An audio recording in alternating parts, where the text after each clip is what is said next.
Paz do Senhor, meus irmãos.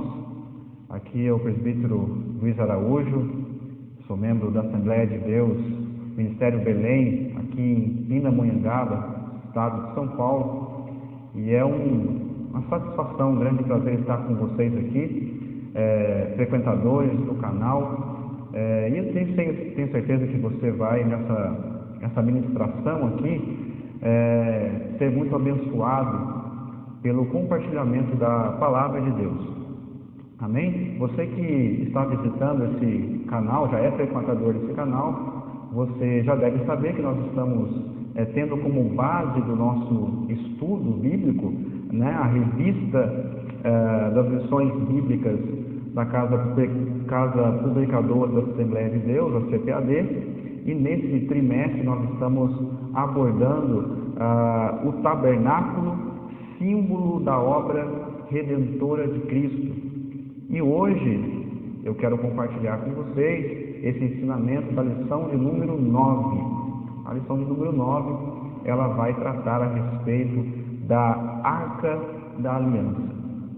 Eu quero aproveitar aqui já essa oportunidade, pedir para você que está acessando esse canal, assistindo a esse vídeo, que você se inscreva no canal. O canal é AD Belém Pinda EBD. Você procura aí no YouTube, se inscreva, ative também aí o sininho que fica ao lado do botão inscritos, para que você seja notificado dos próximos vídeos que nós aqui estivermos gravando, tá bom? Eu espero que essa ministração aqui abençoe a sua vida. Você que está aqui pela primeira vez, seja muito bem-vindo. Aproveite dessa lição, assista até o final essa lição, que eu tenho certeza que vai abençoar muito a sua vida.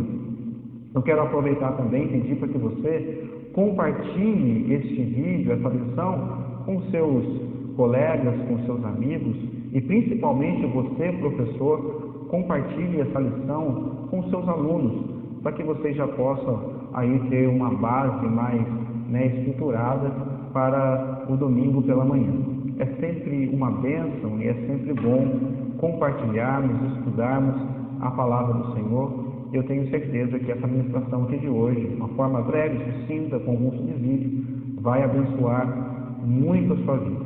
Amém?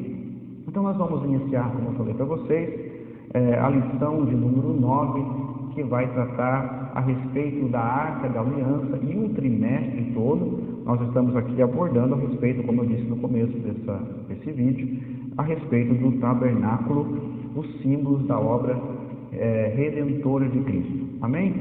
Meus irmãos, vamos partir então para o texto áureo da nossa lição, e o texto áureo se encontra no livro do Êxodo, no seu capítulo 26, versículo 33, e o texto áureo diz o seguinte: pendurarás o véu debaixo dos colchetes e trarás para lá a arca do testemunho, para dentro do véu.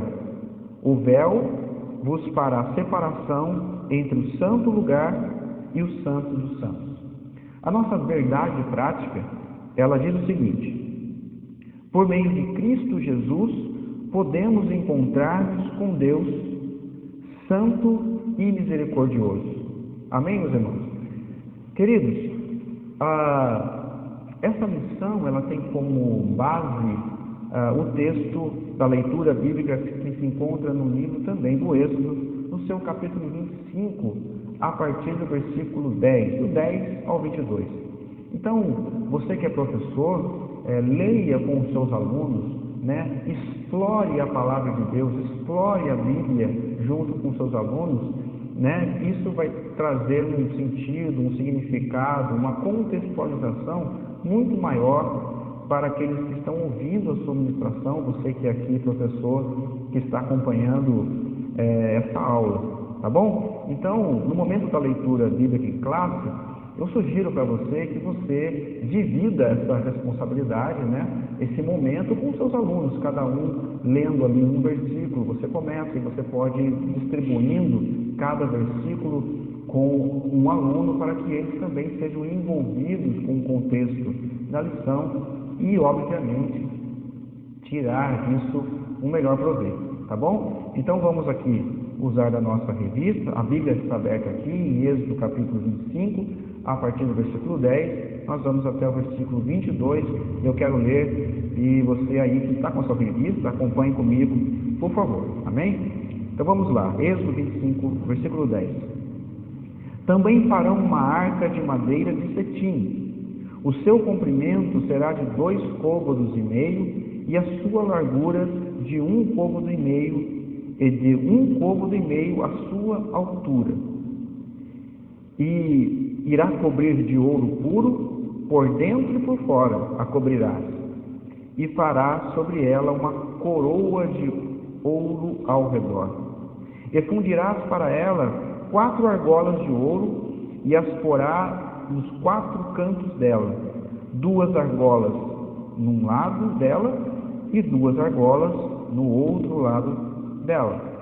E farás varas de madeira de cetim e as cobrirás com ouro, e meterás as varas nas argolas e ao lado da arca, para se levar com elas a arca.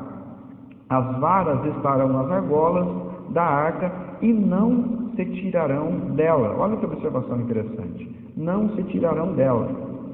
Depois porás a arca do testemunho que eu te darei. Depois, versículo 16. Depois porás na arca o testemunho que eu te darei. Versículo 17. Também fará um propiciatório de ouro puro. O seu comprimento será de 2,5 côvados, e a sua largura de 1,5 côvado. Farás também 2 querubins de ouro batidos farás nas 2 extremidades do propiciatório. Farás um querubim na extremidade de uma parte, e o outro querubim na outra extremidade da outra parte, de uma só peça. Com o propiciatório farei os querubins nas 2 extremidades dele. Os querubins, estendendo as asas por cima, cobrindo com as suas asas o propiciatório, as faces deles uma defronte à outra, e as faces dos querubins estarão voltadas para o propiciatório. E porás o propiciatório em cima da arca, depois que houver exposto a arca do testemunho que eu te darei. E ali virei a ti, e falarei contigo de cima do propiciatório, do meio dos 2 querubins que estão sobre a arca do testemunho, tudo o que eu te ordenar para os filhos de Israel. Amém? Meus irmãos, nós lemos aqui o texto. É importante também você, professor, fazer menção do objetivo geral e dos objetivos específicos, para que o seu aluno ele possa ter um melhor aproveitamento da lição e, desde o início até o final, você ministrar com um propósito, com algo bem definido.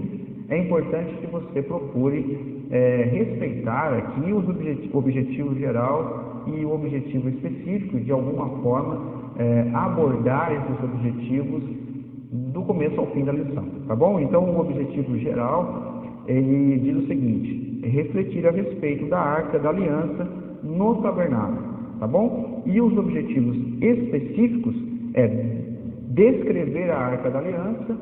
Esse deve ser o primeiro objetivo específico, que os seus alunos sejam capazes, depois da aula, de descrever a Arca da Aliança. O segundo objetivo específico dessa lição, que o seu aluno depois ele precisa ter condições de explicar, é explicar a simbologia do propiciatório. E depois, o terceiro objetivo específico, o seu aluno deverá discorrer a respeito dos elementos sagrados dentro da arca. Amém, meus queridos? Meus irmãos, vamos aqui abordar de uma forma bem sucinta e bem rápida a nossa lição e de alguma maneira trazer para você aqui algum subsídio, algo que possa colaborar para você ministrar a sua aula lá para os seus alunos no domingo pela manhã, tá bom? Se você for fazer uma pesquisa bem rápida sobre Arca da Aliança, nós temos material na internet, nós temos livros, nós temos autores, nós temos pessoas que ensinam, pessoas arquivos arqueológicos que podem trazer elementos que tragam alguma explicação para esse elemento do tabernáculo, dessa mobília do tabernáculo que foi a Arca da Aliança. Você vai ver, você vai perceber que é interesse, até hoje nos nossos dias, principalmente da arqueologia, descobrir aonde está essa arca. O fato é que a Arca da Aliança, ela foi o símbolo mais precioso de todos os elementos ali do tabernáculo para o povo de Israel. Percebam que na passagem bíblica em que a Arca da Aliança ela é saqueada, ela é roubada pelos filisteus mediante aquele confronto de guerra, e quando a notícia de que Ofni e Finéias haviam sido mortos na batalha, e uma das noras de Eli recebe a notícia de que o seu marido havia morrido, ela que estava grávida, o seu filho nasce. E quando o seu filho nasce, e ela tem essa notícia de que o seu marido havia morrido, e principalmente a Arca da Aliança havia sido roubada, saqueada, ela dá um nome para aquele filho que nasce de Icabod, ou seja, foi-se a glória de Israel. E era exatamente isso, era exatamente esse o significado que a Arca da Aliança tinha para o povo hebreu, para o povo judeu. A própria glória de Deus manifestada no meio do povo. Então a arca, ela sempre foi um objeto de interesse desde a sua construção até os dias de hoje. Se você, de novo, for pesquisar um pouco a respeito desse assunto, você vai perceber que a arca, ela estava guardada no tabernáculo, posicionada no tabernáculo, no Santíssimo Lugar, e depois da construção do Templo de Salomão, a arca é levada para o Templo de Salomão. E depois, por volta de 587 a.C., os babilônicos, eles destroem o templo, e a partir desse momento da história, não se ouve mais falar da Arca da Aliança. Onde será que essa Arca da Aliança ela foi guardada? Para onde ela foi levada? Será que ela existe até os dias de hoje? Bom, essa é uma reflexão que a gente pode fazer, pode ser uma parte de estudos que a gente pode fazer a respeito da Arca da Aliança. O fato é que esse assunto, que esse objeto, por esse motivo simbólico, histórico, ele desperta interesse, principalmente da arqueologia, até os dias de hoje. Você deve já estar habituado com a nossa lição, nas nossas lições bíblicas, e você sabe que a nossa lição bíblica, ela geralmente ela é dividida em 3 tópicos, Então, o nosso propósito aqui, de maneira rápida e sucinta, é abordar esses 3 tópicos, que são, o tópico 1, ele vai falar da descrição da Arca da Aliança. O tópico 2, ele vai falar sobre o propiciatório da arca, ou seja, a tampa, e depois, o tópico 3, ele vai falar e ensinar a respeito dos elementos sagrados dentro da arca. Meus irmãos, e para que nós tenhamos um melhor entendimento e uma melhor noção de tudo isso que nós vamos abordar aqui no tópico 1, por exemplo, nos demais tópicos, cada tópico é dividido em subtópicos. E a proposta da lição é que a gente faça uma reflexão dentro do tópico 1, que vai falar da descrição da arca, dos nomes da arca, das características físicas da arca e da simbologia. Então eu quero aqui abordar com vocês em rápidas palavras o primeiro subtópico, que vai descrever os nomes da arca. Acompanhe você comigo aí, que está com a sua revista, a seguinte descrição aqui da nosso comentarista. A designação hebraica dada à arca significa cofre, casa de madeira, baú. Nas escrituras sagradas, diferentes nomes identificam esse precioso objeto. Temos ele, a Arca de Deus, nós temos a Arca do Senhor, nós temos a Arca da Aliança e nós temos também a Arca do Testemunho. Se você for pesquisar, se você for ler a palavra, se você for ver as Escrituras, você vai perceber que em 1 Samuel capítulo 11, Josué 3 e 13, Números 14 e 44, Números 7 e 39, você vai perceber esses diferentes nomes dados para a Arca da Aliança. Arca de Deus, Arca do Senhor, Arca da Aliança, Arca do Testemunho. Na nossa leitura bíblica em classe, você vai perceber que no versículo 16, você vai já ter uma noção do porquê que a arca é chamada de Arca do Testemunho. Porque dentro da arca, nós vamos abordar isso no tópico 3, estavam guardadas as tábuas do testemunho, as pedras do testemunho, ou seja, as pedras que continham a lei dos 10 mandamentos. E essas pedras e essas tábuas eram chamadas também tábuas ou pedras do testemunho, e por isso que a arca também, ela em algum momento, em algum contexto específico aqui, dentro das leituras que nós aqui apontamos para vocês, ela é chamada também de Arca do Testemunho.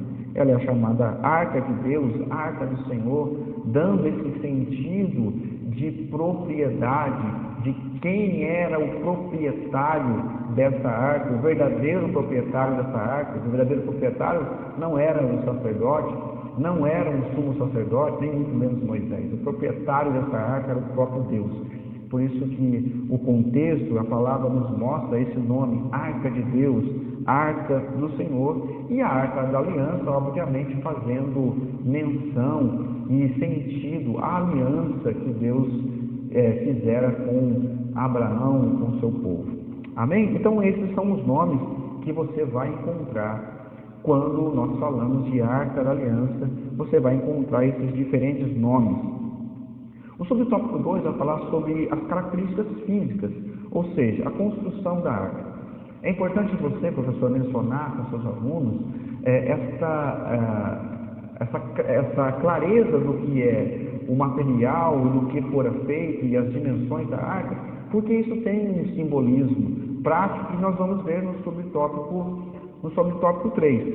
É importante que você mencionar que a arca ela foi feita de madeira de acácia, madeira de cetim ou madeira de acácia.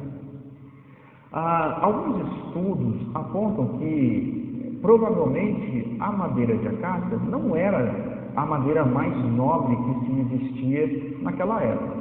Se você for perceber pelos relatos bíblicos, o Templo de Salomão fora construído de madeira de cedro do Líbano, né? Uma madeira muito mais nobre que a madeira da acácia. O importante aqui não é julgar ou saber se a madeira de acácia era mais nobre ou menos nobre. O fato que era a melhor madeira que eles tinham disponível ali para a construção dessa arca. Algumas pesquisas a respeito dessa madeira de acácia diz que a madeira é uma madeira muito resistente a cupim, por exemplo. Então faz todo sentido que alguns móveis, algumas mobílias ali do tabernáculo, colunas, por exemplo, né, fossem feitas de madeira de acácia. O importante é você saber que essa arca, essa casa de madeira, esse baú, ele era revestido também de ouro, por dentro e por fora, né? E quando você pensa na madeira e quando você reflete sobre o ouro, você reflete e pensa, obviamente, de uma maneira bem clara, sem nenhuma dificuldade de entendimento, sobre características físicas da arca que refletem, que apontam para Jesus Cristo. O objetivo geral dessa lição é perceber os detalhes de cada elemento do tabernáculo, fazendo a correlação com a pessoa de Jesus Cristo. Então faz todo sentido nós refletirmos a respeito disso quando nós pensamos na madeira e nós pensamos no ouro como um elemento madeira mais comum, mais acessível, e o elemento ouro como um elemento mais nobre, mais precioso, esses dois elementos juntos, eles apontam para a característica humana e para a característica nobre, divina do nosso Senhor Jesus Cristo. Amém? Falando de dimensões da arca, a arca tinha cerca de 1,25 m de comprimento, 75 centímetros aproximadamente de largura e 75 centímetros aproximadamente de altura.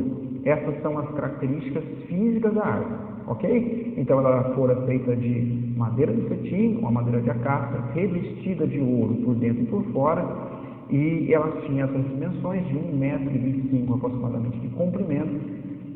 Ela tinha aproximadamente 75 centímetros de largura por 75 centímetros de altura. Como eu falei para vocês, é importante que vocês abordem com os seus alunos como que a arca, ou como as características físicas da arca, ela apontam para a pessoa de Jesus Cristo, e aí entra dentro do subtópico 3, que é o sentido simbólico de tudo isso, né? Eu quero ler com vocês aqui rapidamente. Acompanhe comigo aí, se você tiver com a sua revista, faça, marque, grife, isso é importante para te dar norte na hora de expor a lição, tá bom? O ouro simboliza a divindade de Jesus e a madeira a sua humanidade, como a gente já falou aqui, ok? Símbolo da plenitude da presença de Deus entre o povo judeu, a arca aponta para uma verdade revelada no Novo Testamento acerca do nosso Salvador. Olha que texto maravilhoso, que texto interessante, que eu sugiro que você leia com os seus alunos. Abra a Bíblia com eles e leia com eles, Colossenses 2:9, porque nele habita corporalmente toda a plenitude da divindade. Colossenses 2:9. Ou seja, Cristo é o Emanuel, Cristo é o Deus conosco, o Verbo que se fez carne e habitou entre nós. O apóstolo Paulo ainda escreve: sem dúvida alguma, grande o mistério da piedade, aquele que se manifestou em carne. 1 Timóteo 3,16. E é tão importante nós refletirmos isso na seguinte pergunta. Olha, eu até anotei essa pergunta aqui para não esquecer de fazer aqui na hora da ministração dessa aula. Por que nós devemos reforçar a natureza humana de Jesus? Faça essa pergunta para os seus alunos. O porquê nós devemos reforçar a natureza humana de Jesus? Meus irmãos, é importante que você reforce a natureza humana de Jesus, porque humano como nós, ele teve condições de suportar tentações que nós também suportamos ou enfrentamos. Ele também enfrentou tentações que hoje nós enfrentamos. Uma colocação um pouco melhor. Jesus sentiu aquilo que hoje também nós sentimos. Jesus passou aquilo que também hoje nós passamos. E olha que texto maravilhoso que está lá em Hebreus, no capítulo 4, versículo 15 e 16. Olha que interessante. Continuando a leitura aqui, né? É uma verdade consoladora saber que hoje temos à destra de Deus um sumo sacerdote que sabe o que se passa com a nossa vida e ainda se compadece por ela. Portanto, não hesite em chegar ao trono da graça com confiança. Ele pode chegar, nós podemos nos chegar ao trono da graça com confiança, porque aquele que intercede por nós entende as nossas fraquezas, entende as nossas dores, entende as nossas lutas. Essa reflexão que você deve trazer para os seus alunos. Muito mais do que conhecimento, grave nisso, isso é importante. Muito mais do que conhecimento, nós devemos gerar para os nossos alunos reflexão, a meditação. A reflexão é que vai gerar curiosidade, uma maior busca pela palavra. Amém? No tópico 2, avançando aqui rapidamente, nós vamos falar sobre o propiciatório. O propiciatório, ele é a tampa da arca. Basicamente isso, a tampa da arca. No texto de Êxodo, no capítulo 25, você vai perceber uma colocação interessante, que a tampa da arca, a princípio ali, não é descrito que ela é feita de madeira de acácia como o baú. ali a tampa é descrita como de ouro puro, ou seja, ela completamente de ouro. Nós podemos ter esse entendimento então, e aí cabe pesquisa de você, vá atrás disso, te aconselho a ir atrás dessa informação, né, a respeito da tampa, e a gente tem uma descrição bem clara ali que a tampa era feita de ouro. A tampa é feita de ouro com 2 querubins em cima, e o propósito aqui do tópico 2 é também nos dar uma clareza do sentido e do propósito, do significado dessa tampa. No subtópico 1 vai falar sobre a tampa da arca. Como eu já disse para vocês, essa tampa era chamada de propiciatório, e propiciatório tem um sentido, a propiciação, essa palavra tem um sentido muito profundo, muito bacana, e eu acho que é importante você trazer isso para os seus alunos. Ela significa tornar propício, tornar favorável. Esse é o significado de propiciação. Ou seja, o propiciatório, de alguma maneira, quando o sangue do novilho, o sangue do bode ali era aspergido pelo sumo sacerdote, Deus tornava o homem propício, favorável à sua misericórdia e ao seu favor. No subtópico 2, você vai perceber aqui a respeito da simbologia da arca. E a simbologia da arca é uma parte aqui desse ensinamento do tópico 2 muito interessante. Quando você lê, quando você vê a descrição do livro do Êxodo, capítulo 25, você percebe que ali Deus fala que marca um encontro sob a tampa. Olha que interessante, à medida que o sangue era colocado ali entre os querubins, ali Deus, na sua instrução da construção da tampa, ele diz que ali ele se encontraria com o sumo sacerdote, no caso, que é o que fazia a propiciação, aquele que aspergia o sangue sob a tampa. Dentro da cultura judaica, é importante você entender isso também, até passar isso para os seus alunos, que além dos nomes que aqui nós já citamos, também a arca com a tampa, todo o conjunto, era chamado de trono de misericórdia. Olha que interessante, que coisa linda. Ali Deus, dentro do Santo dos Santos, marcava um encontro com todo o povo através do sumo sacerdote no trono de misericórdia. No subtópico 3, nós vamos ter uma abordagem sobre a simbologia dos querubins alados sobre o propiciatório. Você vai ver isso lá em Êxodo 25, do versículo 18. Também você vai ter uma descrição sobre isso em Hebreus 9, no versículo 5. É interessante você fazer essa leitura com seus alunos e perceber que também os querubins ali têm uma simbologia bastante específica dentro do contexto da construção da arca. E o principal dele é você entender principalmente o nome, que significa querubim, e o nome querubim significa aquele que guarda, guardião. Então, o sentido dele estar ali com as suas asas estendidas, num sinal de reverência, um de frente para o outro, olhando para a tampa, olhando para o propiciatório, tem todo um sentido de os anjos estarem guardando a glória de Deus.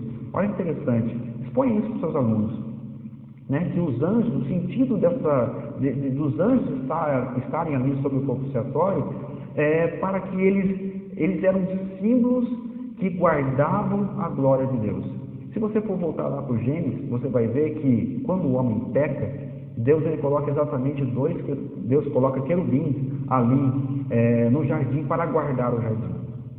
De alguma maneira, a palavra de Deus ela nos mostra em Romanos, no capítulo 3, versículo 22, o apóstolo Paulo nos ensina que o pecado nos destituiu, nos separou da glória de Deus. E nessa ocasião da arca, o homem não podia ter acesso à glória de Deus de maneira que não morresse. Então, para que o símbolo ficasse bem específico de que a glória de Deus estava sendo guardada, esses anjos estavam ali sobre o propiciatório. É importante, eu recomendo você também, ao final de cada tópico, você lê a síntese do tópico, que é, na verdade, o resumo do tópico em geral. Eu quero ler com você aqui. O propiciatório tinha como finalidade cobrir algo valioso e apontava para o valor misericordioso do sangue de Jesus oferecido em nosso favor. Ou seja, nós vamos entrar no tópico 3 aqui, de uma maneira rápida, breve, você vai ver os elementos que estão dentro da arca. mas o sentido geral da tampa do propiciatório era guardar aquilo que estava ali dentro, proteger, cobrir aquilo que estava dentro da arca, que é agora o assunto do tópico 3. O tópico 3 vai falar sobre os elementos sagrados dentro da arca, que assim como no tópico 1 e no tópico 2, você já sabe disso, é dividido em 3 subtópicos, tá bom? Dentro da arca, você vai encontrar essa referência em Deuteronômio 10, do 1 ao 5, e também na leitura bíblica em classe, Êxodo 25, no versículo 16 e 21, que dentro da arca estavam as tábuas, as pedras do testemunho, as tábuas onde estavam escritas pelo próprio Deus os 10 mandamentos. E aqui é importante você frisar, depois você pesquise isso também, você estude com mais profundidade que as tábuas que aqui agora são postas dentro da arca são as segundas tábuas. Quando Moisés subiu ali no Monte Sinai, ele recebeu as tábuas, as primeiras tábuas do próprio Deus. Quando ele desce do monte, ele vê o povo naquela celebração, com um bezerro de ouro, e Moisés ele fica irado com aquilo, ele quebra as primeiras tábuas. Então é importante você mencionar que as tábuas que agora estão ali postas dentro da Arca da Aliança eram a segunda tábua, tá? As tábuas da lei, assim como é descrito no subtópico 1, é importante você entender isso, que a lei era o símbolo máximo da aliança com Deus. Deus faz uma aliança com o seu povo, mas Deus é um Deus que não deixa o seu povo solto, ao léu. Ele decreta, ele tem mandamentos, ele tem leis, ele tem ordens sacramentadas, escritas, que dão norte, que dão propósito para o seu povo. E essas leis estão guardadas, foram guardadas dentro da arca. Então, esse é um dos elementos que estavam dentro desse objeto tão precioso, que era a própria glória de Deus manifesta no meio do povo, e assim como o próprio povo hebreu e judeu cria e crê, que é o trono de misericórdia. No subtópico 2, você vai também perceber, e você vai aprender, que dentro da arca estava o vaso com o maná do deserto. Você vai ver essa descrição lá em Êxodo 16 e 33. Originalmente, quando o maná ficava de um dia para o outro, ele apodrecia. Você conhece essa história. Porém, o maná contido na Arca da Aliança não sofria qualquer tipo de deterioração. Desculpa, meus irmãos. Ele não apodrecia, não se estragava. Falhou um pouco a palavra aqui, mas não importa, não tem problema. Isso sinalizava a provisão do Deus Altíssimo para o seu povo. Da mesma forma, esta imagem aponta para o Senhor Jesus como o maná celestial, o pão vivo que nutre e sustenta a sua igreja. O nosso Senhor foi quem disse: eu sou o pão vivo, eu sou o pão da vida, aquele que vem a mim não terá fome. É importante você citar, e como todo o simbolismo, todos os elementos aqui descritos apontam para Jesus Cristo, obviamente também o maná aponta para o sustento, e Deus é o Deus que nos sustenta, e hoje Ele nos sustenta pela sua palavra, e a sua palavra é o próprio Senhor Jesus Cristo. É importante você fazer essa correlação sempre com as figuras que estão sendo apontadas aqui, a lei, Jesus Cristo, aquele que faz possível, aquele que torna possível o cumprimento da lei. Ele próprio nos disse que agora essa lei deveria estar gravada, alicerçada nos nossos corações. O próprio Jesus, Ele é a palavra, Jesus é o alimento que nos sustenta. Cada elemento aqui sendo direcionado para Cristo. E também, dentro da arca, continha a vara que floresceu, a vara de Arão. Vocês conhecem a história, vocês sabem disso, que a rebelião da tribo de Coré, eles se rebelaram contra o sistema que ali estava sendo desenhado de organização, de governo dentro da tribo de Israel, e Arão ele foi nomeado como sumo sacerdote, e houve uma rebelião. Então Deus, para sanar essa rebelião, Ele pede para que as 12 varas fossem reunidas escrita ali o nome de cada tribo e fosse colocado em uma tenda de um dia para o outro. A vara que florescesse era a vara daquele que Deus tinha escolhido. E a vara que floresceu e deu frutos foi a vara de Arão. Quando nós remontamos a ideia de simbolismo da vara ali dentro da arca e por que nós estamos citando ela aqui, a arca ela dá a noção de aprovação, de ministério aprovado. E Cristo, de novo, apontando novamente tudo para Cristo. Cristo é aquele que tem a aprovação de Deus para ser o nosso sumo sacerdote, para ser o nosso sumo sacerdote eterno, aquele que está diante do Pai a todo momento, intercedendo por nós. Amém, meus irmãos? Eu quero ler com vocês aqui a nossa conclusão e também leia com os seus alunos a conclusão. Aqui na nossa revista nós temos algumas perguntas, que são perguntas que vão dar norte para que você entenda se o seu aluno conseguiu realmente captar a sua informação, o seu ensinamento. Novamente eu quero que você grave essa informação, essa frase, de que conhecimento sem entendimento, conhecimento sem reflexão, ele pode ser somente informação. Então, mais do que informação, gere em seus alunos uma reflexão para que eles possam, então, ir para sua casa refletindo naquilo que foi falado, naquilo que foi ensinado e possam constantemente estar se alimentando da palavra. Amém? A conclusão vai dizer o seguinte: nessa lição, nós vimos que a Arca da Aliança era um grande símbolo da presença de Deus entre o seu povo e que nos apontam para a obra completa de Jesus Cristo para a sua igreja. Nesses últimos dias, o Senhor nos deixou um Consolador. Não precisamos mais carregar uma arca para desfrutar da presença de Deus, pois o Espírito Santo habita em nós. Meus queridos, eu sou muito grato a Deus por estar aqui com vocês.